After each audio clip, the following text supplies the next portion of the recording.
पिछले 3 महीनों से स्पेस में एक अजीब सी सिचुएशन बनी हुई है। सुनीता विलियम्स और बैरी विलमोर 5 जून 2024 को ये दो एस्ट्रोनॉट्स एक स्पेसक्राफ्ट से इंटरनेशनल स्पेस स्टेशन के लिए रवाना होते हैं। ये बोइंग के एक नए स्पेसक्राफ्ट की पहली टेस्ट फ्लाइट थी और प्लान के मुताबिक इन्हें 8 दिन के बाद वापस आ जाना चाहिए था। लेकिन बोइंग के जिस स्पेसक्राफ्ट में ये एस्ट्रोनॉट्स गए थे उसमें कुछ प्रॉब्लम्स आ गई। इन प्रॉब्लम्स को देखते हुए नासा ने उन्हें वापस आने से मना कर दिया। पहले इनका ये मिशन कुछ दिनों के लिए एक्सटेंड किया गया, फिर कुछ हफ्ते बीते और 2.5 महीने बीतने के बाद नासा ने ये डिसीजन लिया कि ये स्पेसक्राफ्ट वापस आने के लिए सेफ नहीं है। यानी सुनीता विलियम्स और बैरी विलमोर जिस बोइंग के स्पेसक्राफ्ट में स्पेस स्टेशन गए थे उससे वापस नहीं आ सकते। इस मिशन को लेकर मीडिया में बड़ी सेंसेशनल हेडलाइंस चल रही हैं। हो सकता है आपने भी सुना हो कि सुनीता विलियम्स स्पेस में फंस गई हैं, अब क्या होगा, astronaut stuck in space, stranded in space और भी पता नहीं क्या क्या। लेकिन एक बात पक्की है कि जो मिशन प्लान के मुताबिक 8 दिन का होना चाहिए था, अब वो एस्ट्रोनॉट्स 8 महीने के बाद वापस आ पाएंगे और इनके इस रेस्क्यू मिशन में इलॉन मस्क की कंपनी स्पेसएक्स एक महत्वपूर्ण भूमिका निभाएगी। इस वीडियो में हम समझेंगे कि सुनीता विलियम्स के स्पेस मिशन में आखिर प्रॉब्लम क्या आ गई और उन्हें सुरक्षित वापस लाने का प्लान क्या है, क्यों इसमें इतना ज़्यादा टाइम लगने वाला है और इस इंसिडेंट से इंडिया के लिए क्या लेसन्स हैं, क्योंकि अब इंडिया भी अपने एस्ट्रोनॉट्स को स्पेस में भेजने वाला है। तो ये सारी बातें अपन समझेंगे आज के इस वीडियो में। चांद पर आखिरी इंसान को गए हुए 50 साल से ज़्यादा वक्त बीत चुका है और पिछले 25 सालों से स्पेस में जो भी ह्यूमन एक्टिविटी है वो एक रिसर्च लेबोरेटरी तक सीमित है। पृथ्वी की सतह से करीब 400 किलोमीटर ऊपर चक्कर काटने वाली ये लैब, जिसका नाम है इंटरनेशनल स्पेस स्टेशन, इसे शॉर्ट में बोलते हैं ISS। इस स्पेस स्टेशन में वैसे तो कई देश शामिल हैं, लेकिन मेनली US और रशिया मिलकर ISS चलाते हैं और इन्हीं 2 देशों के स्पेसक्राफ्ट यहाँ तक पहुँच सकते हैं मेजरली। शुरुआत में ISS तक पहुँचने के लिए नासा अपने स्पेस शटल का इस्तेमाल करती थी, लेकिन ये स्पेस शटल कई बड़े हादसों का शिकार हुआ। जैसे साल 1986 में स्पेस शटल चैलेंजर जो फ्लाइट थी उसके साथ पहली बार ऐसा एक हादसा हुआ, इसमें मौजूद सभी एस्ट्रोनॉट्स की मौत हो गई। फिर 2003 में स्पेस शटल कोलंबिया के साथ लास्ट मोमेंट पर एक हादसा हो गया और इसमें भी सभी 7 एस्ट्रोनॉट्स मारे गए, जिनमें एक इंडियन ओरिजिन की एस्ट्रोनॉट कल्पना चावला भी थी। इन जानलेवा हादसों के बाद नासा ने अपने स्पेस शटल प्रोग्राम को बंद करने का फैसला लिया और 2011 में आखिरी space shuttle international space station पर जाकर वापस आई। स्पेस शटल से किनारा करने के बाद अमेरिका रशिया के ऊपर डिपेंडेंट हो गया। कई मिशंस में रशिया का सोयूज स्पेसक्राफ्ट अमेरिकन एस्ट्रोनॉट्स को स्पेस स्टेशन तक लेकर जाता रहा, लेकिन जियोपॉलिटिकल टेंशन्स के कारण ये डिपेंडेंसी ज़्यादा दिन तक नहीं चल सकती थी। इसलिए US ने अपनी ज़मीन से अपने देश के एस्ट्रोनॉट्स को भेजने के लिए एक दूसरी योजना पर काम शुरू किया। प्लान ये था कि नासा की जिम्मेदारियों को थोड़ा कम किया जाए और अमेरिका में ही कुछ प्राइवेट स्पेस कंपनीज को स्पेस मिशंस के लिए तैयार किया जाए। इस तरह नासा का कमर्शियल क्रू प्रोग्राम शुरू हुआ। इस प्रोग्राम के तहत नासा कुछ चुनिंदा प्राइवेट कंपनीज को क्रूड ट्रांसपोर्टेशन सर्विस के लिए सिलेक्ट करता है और इन कंपनियों का पोटेंशियल देखते हुए उन्हें ज़रूरी गाइडेंस और फंडिंग मुहैया कराई जाती है। क्रूड मिशंस का मतलब होता है ऐसे स्पेस मिशंस जिसमें क्रू एस्ट्रोनॉट्स इन्वॉल्व हो, और ये मिशंस चैलेंजिंग इसलिए होते हैं क्योंकि इसमें एस्ट्रोनॉट्स की जान दांव पर लगी होती है। 2014 में नासा ने कमर्शियल क्रू प्रोग्राम के लिए 2 प्राइवेट कंपनियों के नाम फाइनल किए। एक थी बोइंग और दूसरी स्पेसएक्स। बोइंग जो है वो कई दशकों से एरोस्पेस इंडस्ट्री में काम कर रही है। इन्होंने नासा के साथ भी पहले कई प्रोजेक्ट्स पर काम किया है और बोइंग की गिनती एरोस्पेस इंडस्ट्री में दिग्गजों में होती थी पहले। दूसरी तरफ स्पेसएक्स बोइंग के मुकाबले एक नई नवेली कंपनी थी तब। इसे 2002 में इलॉन मस्क ने शुरू किया था एक एम्बिशियस मिशन के साथ, और बहुत तेज़ी से तरक्की करते हुए स्पेस में ये कंपनी नए कीर्तिमान रच रही थी। नासा के कमर्शियल क्रू प्रोग्राम के तहत इन दोनों कंपनियों को अपने स्पेसक्राफ्ट तैयार करने थे जिनसे वो अमेरिकन एस्ट्रोनॉट्स को इंटरनेशनल स्पेस स्टेशन तक ले जा पाएं। स्पेसएक्स ने क्रू ड्रैगन नाम का अपना स्पेसक्राफ्ट तैयार किया और 2020 में इस स्पेसक्राफ्ट ने पहली क्रूड टेस्ट फ्लाइट कंडक्ट की, जो कि सफल रही। इस सक्सेसफुल टेस्ट फ्लाइट के बाद नासा ने स्पेसएक्स क्रू ड्रैगन को अपनी रेगुलर क्रूड फ्लाइट्स के लिए सर्टिफाई कर दिया और तब से अब तक स्पेसएक्स अपने इस क्रू ड्रैगन से 8 सक्सेसफुल मिशंस कर चुकी है, वो एक डेमो मिशन के बाद। इन मिशंस के नाम है क्रू 1, क्रू 2, इस तरह क्रू 8 तक ये मिशंस हैं। अभी स्पेसएक्स का क्रू 8 मिशन जो है वो स्पेस स्टेशन से जुड़ा हुआ है और इससे जो एस्ट्रोनॉट्स गए हैं इंटरनेशनल स्पेस स्टेशन पर वो काम कर रहे हैं। पिछले 4 सालों में स्पेसएक्स का क्रू ड्रैगन नासा के लिए एक एस्टैब्लिश्ड और रिलायबल स्पेसक्राफ्ट बन चुका है। दूसरी तरफ बोइंग की कहानी थोड़ी अलग है। नासा का कॉन्ट्रैक्ट मिलने के बाद बोइंग ने अपने स्पेसक्राफ्ट पर काम शुरू किया। उनके इस स्पेसक्राफ्ट का नाम है स्टार लाइनर लेकिन इनके स्पेसक्राफ्ट की जर्नी स्पेसएक्स के क्रू ड्रैगन जितनी स्मूथ नहीं रही। उनके रास्ते में बहुत सारी अड़चनें, बहुत सारी डिलेज, बहुत सारी दिक्कतें आईं। जब भी किसी स्पेसक्राफ्ट को क्रूड फ्लाइट के लिए टेस्ट किया जाता है, उससे पहले उसे अनक्रूड फ्लाइट टेस्ट में पास होना पड़ता है। मतलब वही सेम स्पेसक्राफ्ट जो है जिसमें इंसान को बैठकर स्पेस में भेजना है, उसे पहले खाली रखकर स्पेस में भेजते हैं और सारी चीज़ों को वैसे ही टेस्ट करते हैं जैसी एक्चुअल क्रूड मिशंस में होने वाली हैं। तो 2019 में बोइंग ने स्टारलाइनर स्पेसक्राफ्ट का पहला uncrewed orbital flight test conduct किया, लेकिन कुछ सॉफ्टवेयर ग्लिचेस के चलते ये स्पेसक्राफ्ट इंटरनेशनल स्पेस स्टेशन तक नहीं पहुंच पाया और इसे असफल होकर पृथ्वी पर वापस लौटना पड़ा। तो पहला अनक्रूड फ्लाइट टेस्ट स्टारलाइनर का अनसक्सेसफुल हो गया। फिर बहुत जांच और सुधार होने के बाद 2022 में दोबारा ये अनक्रूड फ्लाइट टेस्ट किया गया। इस बार ये मिशन सक्सेसफुल रहा और बोइंग का स्टारलाइनर बिना क्रू के 4 दिन तक ISS से जुड़ा रहा और सक्सेसफुली पृथ्वी पर वापस आ गया। इस मिशन से बोइंग की क्रूड फ्लाइट टेस्ट का रास्ता साफ हो गया और 2 एस्ट्रोनॉट्स को इस टेस्ट फ्लाइट के लिए सिलेक्ट किया गया। इन्हीं 2 एस्ट्रोनॉट्स के नाम हैं बैरी विल्मोर और सुनीता विलियम्स। अब इन दोनों को बोइंग स्टारलाइनर में बिठाकर स्पेस स्टेशन तक जाना था। पहले तय हुआ कि जुलाई 2023 में ये मिशन लॉन्च होगा, लेकिन स्पेसक्राफ्ट के पैराशूट सिस्टम और वायरिंग में कुछ इश्यूज़ के चलते इसे डिले कर दिया गया। फिर 1 साल बीत जाता है और यह अनाउंस किया जाता है कि 6 मई 2024 को ये क्रूड फ्लाइट टेस्ट किया जाएगा, लेकिन लॉन्च से 2 घंटे पहले इसे कैंसिल कर दिया जाता है क्योंकि जो एटलस 5 रॉकेट इस स्पेसक्राफ्ट को लॉन्च करने वाला था उसके ऑक्सीजन वॉल्व में कुछ प्रॉब्लम आ गई थी। लॉन्च की तारीख फिर आगे बढ़ाकर 18 मई 2024 की हो जाती है, लेकिन इससे पहले नासा के इंजीनियर्स बोइंग के स्टारलाइनर स्पेसक्राफ्ट में हीलियम लीकेज का पता लगा लेते हैं और ये लॉन्च दोबारा कैंसिल कर दिया जाता है। आगे चलकर लॉन्च टीम, बोइंग और नासा वाले इस नतीजे पर पहुंचते हैं कि ये हीलियम लीक मामूली है, माइनर इशू है और बोइंग का स्टारलाइनर जो है उसको 1 जून को लॉन्च करने के लिए क्लियरेंस मिल जाता है। तो इस दिन सब बढ़िया चल रहा था, एस्ट्रोनॉट्स तैयार होकर स्पेसक्राफ्ट में बैठ चुके थे, लेकिन आखिरी मौके पर पता चलता है कि स्पेसक्राफ्ट के कंप्यूटर्स सिंक्रोनाइज नहीं है जो अलग अलग रिडंडेंट कंप्यूटर्स में थे और लॉन्च से महज 3 मिनट 50 सेकंड पहले इस क्रूड फ्लाइट को तीसरी बार कैंसिल कर दिया जाता है। फिर 5 जून 2024 फाइनली 3 बार कैंसिल होने के बाद ये लॉन्च दोबारा शेड्यूल होता है। इस दिन सुनीता विलियम्स और बैरी विल्मोर बोइंग स्टारलाइनर में बैठते हैं और ये स्पेसक्राफ्ट एटलस 5 रॉकेट के साथ उड़ान भर देता है। इस लॉन्च के बाद बोइंग ने लंबी सांस ली कि इतनी रुकावटों के बाद आखिरकार ये मिशन स्पेस में जा रहा है, लेकिन उन्हें इस बात का अंदाज़ा नहीं था कि जिस स्पेसक्राफ्ट में ये एस्ट्रोनॉट्स जा रहे हैं उससे वापस नहीं आ सकेंगे। अंतरिक्ष में पहुंचने के बाद Boeing Starliner international space station की तरफ आगे बढ़ रहा था। तभी स्पेसक्राफ्ट में कुछ प्रॉब्लम्स आनी शुरू हो गई। ये 2 अलग अलग टाइप की प्रॉब्लम्स थी। पहली दिक्कत थी थ्रस्टर फेलियर से जुड़ी और दूसरी समस्या थी हीलियम लीकेज। इन्हें हम डिटेल में देखते हैं थोड़ा। पहली बात यह है कि हीलियम एक ऐसी गैस है जिसे कहीं भी थाम कर रखना बहुत मुश्किल होता है और इसकी थोड़ी बहुत लीक होने की टेंडेंसी हमेशा होती है, इतना हम मान कर चलते हैं।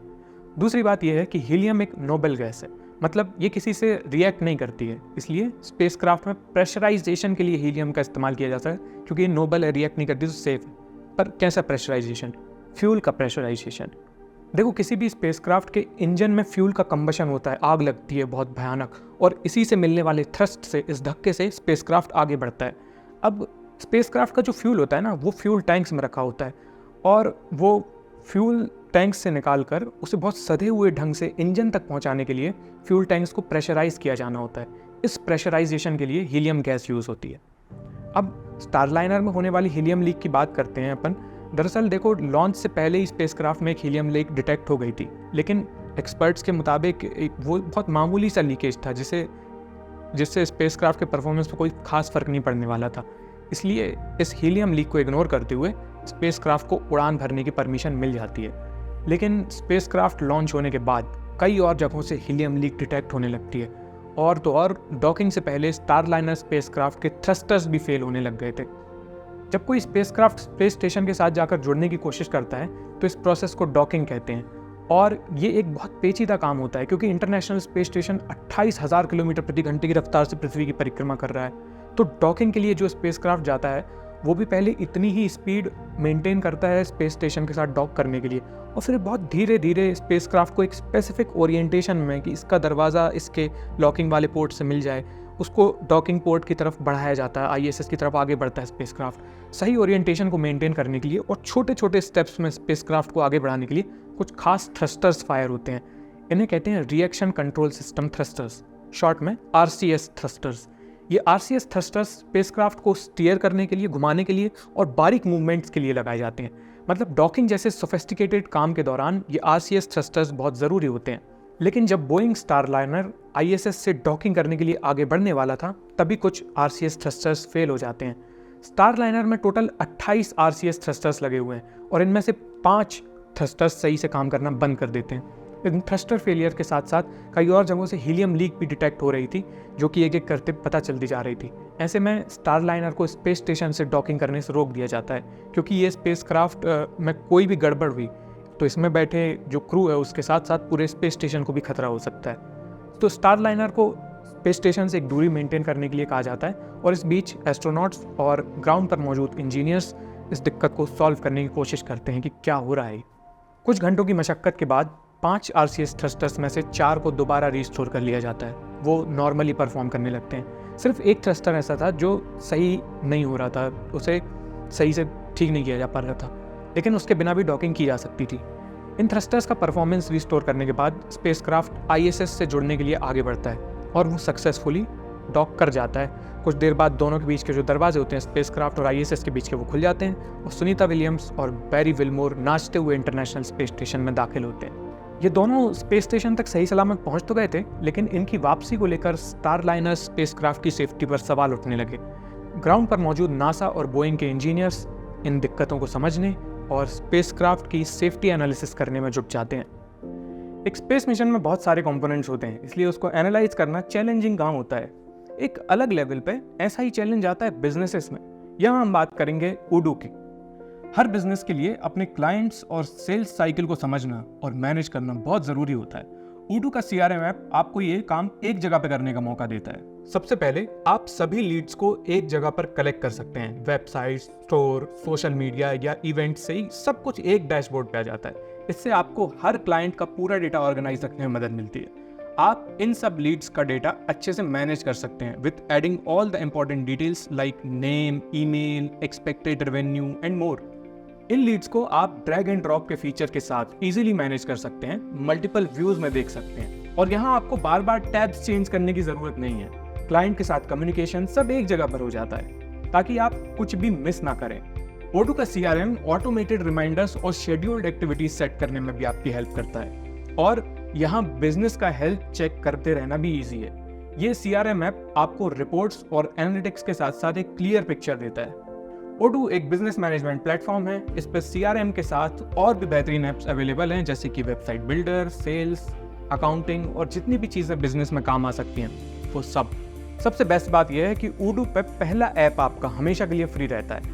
वीडियो देखने के बाद डिस्क्रिप्शन में दिए गए लिंक पर क्लिक करके ओडू के CRM ऐप को ट्राई करिए और अपने बिजनेस को नेक्स्ट लेवल पे ले जाइए। Thanks to Odoo for sponsoring this video. अब कहानी पे आगे बढ़ते हैं और समझते हैं कि सुनीता विलियम्स की स्पेस मिशन की सेफ्टी कहाँ कॉम्प्रोमाइज हो रखी थी। स्पेसक्राफ्ट की सुरक्षित वापसी के सामने 2 अलग अलग समस्याएं थी। एक तो RCS थ्रस्टर्स फेल हो जाने की और दूसरी हीलियम लीक से जुड़ी। स्पेसक्राफ्ट के ISS से डॉक करने के बाद कुल 5 हीलियम लीक्स डिटेक्ट किए जा चुके थे। एक एक करके पता चल रहे थे। डॉकिंग के बाद 5वां और डिटेक्ट हुआ। ये हीलियम लीक्स भले ही अप्रत्याशित थी, इनका किसी को पता नहीं था, लेकिन इनसे निपटा जा सकता था। स्पेस स्टेशन से डॉक होने के बाद स्टारलाइनर के इंजन में कुछ मैनिफोल्ड्स बंद कर दिए गए और इनसे वो हीलियम लीक होना बंद हो गई फिलहाल के लिए। अब जब वापसी के लिए दोबारा इंजन चालू होंगे तब ये मैनिफोल्ड्स को खोला जाएगा और तब दोबारा हीलियम लीक होना शुरू होगी। बोइंग ऑफिशियल्स ने बताया कि स्पेसक्राफ्ट की वापसी के लिए करीब 7 घंटे की हीलियम की ज़रूरत होती है और स्टारलाइनर में उस वक्त 70 घंटे की हीलियम बाकी थी, यानी ज़रूरत से 10 गुना ज़्यादा हीलियम मौजूद थी। अगर लीक्स को कंसीडर भी किया जाए तब भी स्टारलाइनर की सही सलामत वापसी के लिए पर्याप्त हीलियम मौजूद थी। इसलिए नासा की प्रेस कॉन्फ्रेंसेस में और आगे भी ये मुद्दा धीरे धीरे गायब हो जाता है, लेकिन थ्रस्टर्स को लेकर जो प्रॉब्लम सामने आई उसने सबकी नींद उड़ा रखी थी। 4 RCS थ्रस्टर्स दोबारा रिस्टोर तो कर लिए गए थे, लेकिन इसे लेकर कोई सर्टेनिटी नहीं थी कि ये या दूसरे जो 28 में से थ्रस्टर्स हैं वो दोबारा मेल फंक्शन नहीं करेंगे। अगर वापसी के दौरान ये थ्रस्टर्स दिक्कत करते हैं तो एस्ट्रोनॉट्स की जान खतरे में पड़ सकती थी। कई हफ्तों तक नासा और बोइंग के इंजीनियर्स ने यह समझने की कोशिश की कि RCS थ्रस्टर्स में आखिर क्या दिक्कत आई है। उन्होंने ग्राउंड पर इन इंजन्स को सिमुलेट किया, मतलब पूरे मिशन के दौरान स्टारलाइनर जो ओरिजिनल स्पेसक्राफ्ट था, मिशन के दौरान जैसे जैसे उसके इंजन्स फायर हुए थे, ग्राउंड टेस्टिंग में भी वैसे वैसे ही उसको रिपीट किया गया। इसके अलावा जो स्पेसक्राफ्ट स्पेस स्टेशन में डॉक हो रखा था, उसके भी इंजन टेस्ट किए गए हॉट फायर टेस्ट से। इन सबसे मिले डेटा के आधार पर पता चला कि ये दिक्कत थ्रस्टर के अंदर मौजूद टेफ्लॉन सील्स से पैदा हो रही है। इन थ्रस्टर्स के अंदर जो टेफ्लॉन सील लगी हैं, उनकी हीट को झेलने की, गर्मी झेलने की एक लिमिट है, एक रेटिंग होती है उनकी। उससे ज़्यादा गर्मी दी जाए तो ये फैलने लगती हैं, एक्सपैंड होती हैं। तो मिशन के दौरान रेटिंग से बहुत ज़्यादा गर्मी पैदा हुई है और उसके नतीजतन टेफ्लॉन सील्स एक्सपैंड हो गई। और जब ये सील्स एक्सपैंड हुई तो इन्होंने थ्रस्टर के अंदर जो प्रोपेलेंट का फ्लो होता है उसको रेस्ट्रिक्ट किया, और जब ये प्रोपेलेंट सही से फ्लो नहीं हो पाया, वो जो फ्यूल था, तो थ्रस्टर के परफॉर्मेंस में दिक्कत आ गई। अब इसके बाद कुछ और सवाल खड़े होते हैं, जैसे कि 5 में से 4 थ्रस्टर्स सही से काम कैसे करने लग गए? क्या स्पेसक्राफ्ट की वापसी के दौरान ये थ्रस्टर माल फंक्शन कर सकते हैं दोबारा? इन सारे सवालों पर सहमति बनाना आसान काम नहीं था, इसलिए इस मिशन की वापसी की तारीख टलती चली गई। एक तरफ नासा और बोइंग के इंजीनियर्स ये समझने में लगे थे कि स्टारलाइनर के थ्रस्टर्स पर कितना भरोसा किया जा सकता है, और दूसरी तरफ इन एस्ट्रोनॉट्स की वापसी के लिए एक ऑल्टरनेटिव प्लान पर विचार होने लगा। और ये प्लान था इन एस्ट्रोनॉट्स को दूसरे स्पेसक्राफ्ट से वापस लाने का। लेकिन ये रास्ता इतना सीधा नहीं था कि तुरंत कोई स्पेसक्राफ्ट जाए, उसमें बैठे सुनीता विलियम्स और बैरी विल्मोर और वो स्पेस स्टेशन से वापस आ जाएं। करीब 2.5 महीने तक स्टारलाइनर की सेफ्टी को लेकर अटकलें चलती रहीं। पर्दे के पीछे नासा और बोइंग के ऑफिशियल्स कई टेक्निकल इश्यूज पर उलझ रहे थे, बहस वाद विवाद हो रहा था और एस्ट्रोनॉट्स की वापसी की तारीख आगे बढ़ती जा रही थी। नासा इससे पहले स्पेस शटल चैलेंजर और कोलंबिया जैसे मिशंस में एस्ट्रोनॉट्स को खो चुका था। इन मिशंस में भी मामूली सी गलतियों से जानलेवा हादसे हो गए थे, इसलिए वो एस्ट्रोनॉट्स की सेफ्टी में कोई भी सवाल अधूरा नहीं छोड़ सकते थे।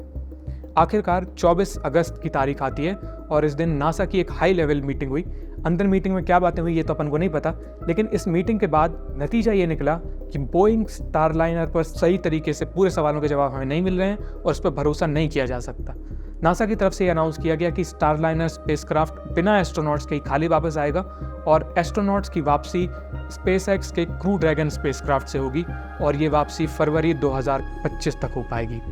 मतलब जून 2024 से हिसाब लगाएं, जब सुनीता विलियम्स स्पेस में गई थी, तब से इनका स्पेस मिशन 8 महीने तक खिंच जाएगा, जिसको ओरिजिनली 8 दिन का होना था। तो यहाँ से ये 8 दिन से 8 महीने का हिसाब निकल के आ रहा है। अब सवाल उठता है कि इतना लंबा क्यों लग रहा है ये? मतलब स्पेस स्टेशन तक जाने में तो महज कुछ ही घंटे का टाइम लगता है और फिर कुछ ही घंटों में स्पेसक्राफ्ट वहाँ से वापस भी आ सकता है। फिर ये महीनों बाद की रिटर्न डेट क्यों निकल रही है? इसके लिए आपको इंटरनेशनल स्पेस स्टेशन के डॉकिंग पोर्ट्स का जो सिस्टम है और यहाँ जाने वाले मिशंस की प्लानिंग, उनका खर्चा वगैरह समझना होगा। इंटरनेशनल स्पेस स्टेशन पर टोटल 8 डॉकिंग पोर्ट्स हैं, मतलब एक टाइम पर मैक्सिमम 8 स्पेसक्राफ्ट यहाँ डॉक हो सकते हैं। लेकिन दिक्कत यह है कि किसी भी डॉकिंग पोर्ट पर कोई भी स्पेसक्राफ्ट आकर नहीं लग सकता। ये सिचुएशन कुछ अपने मोबाइल फ़ोन्स के जो चार्जर होते हैं ना, वैसी है।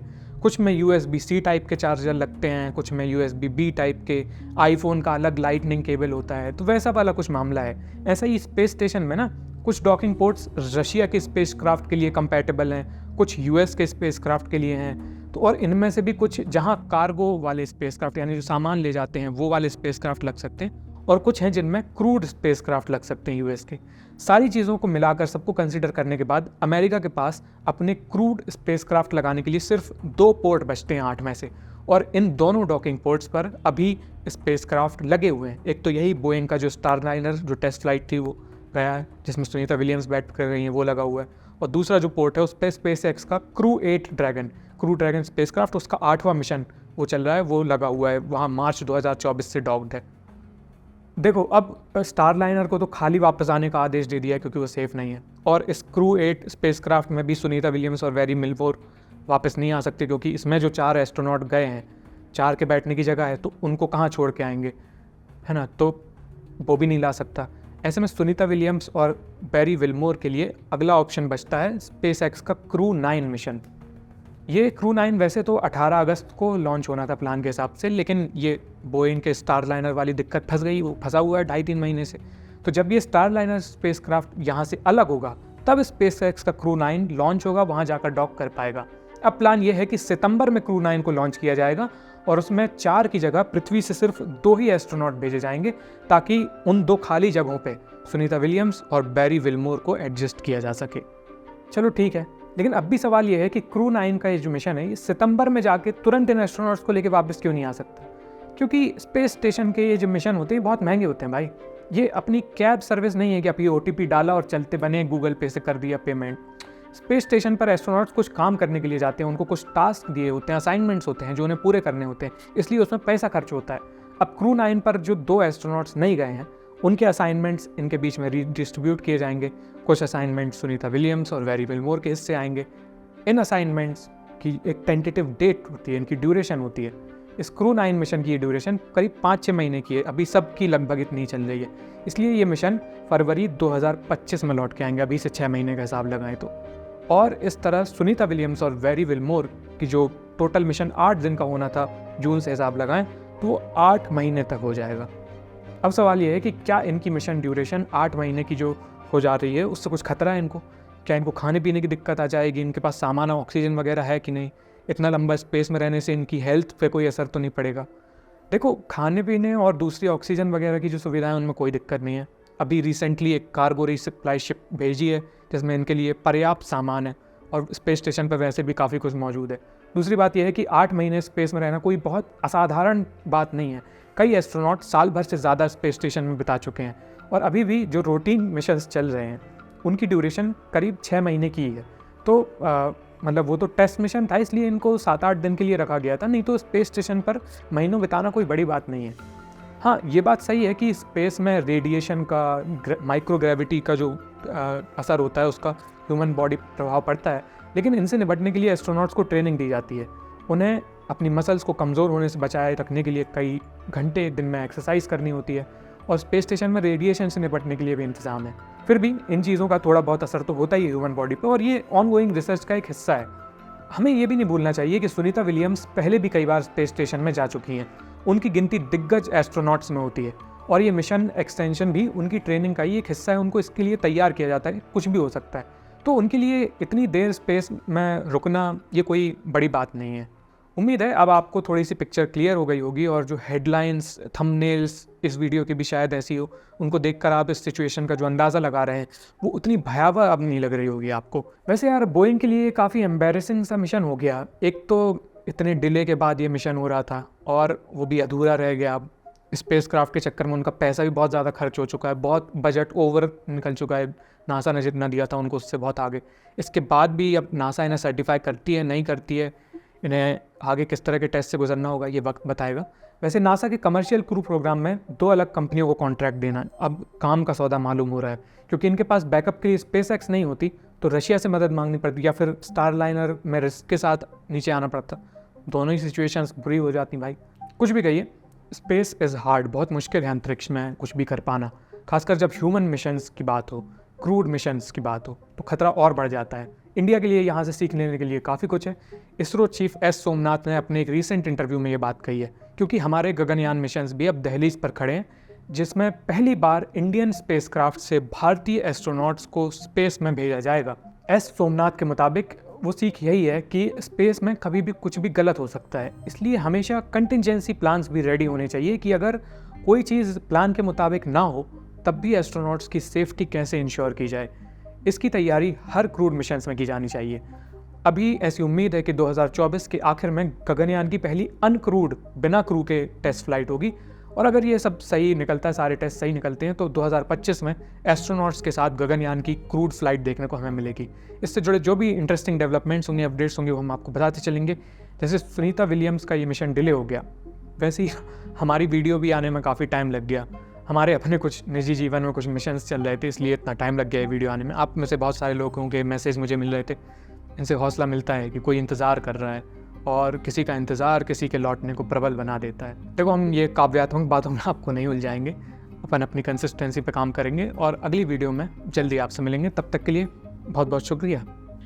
ये स्टारलाइनर को खाली ज़मीन पे ले आ चुके हैं, सक्सेसफुली वो आ गया है, उसको कोई डैमेज वैमेज नहीं हुआ है। मतलब अगर उसमें एस्ट्रोनॉट्स बैठ के आते इसी फ्लाइट में तो शायद नहीं होता, बट उसमें रिस्क था और वो रिस्क नासा लेना नहीं चाहता था, तो ये अपडेट है। बाकी अब जो एस्ट्रोनॉट्स हैं वो फरवरी 2025 में लौट के आएंगे, तब तक के लिए वो वहाँ पे काम धंधा करेंगे कुछ अपना। ये वीडियो देखने के लिए धन्यवाद और उडू को चेकआउट करना मत भूलिएगा।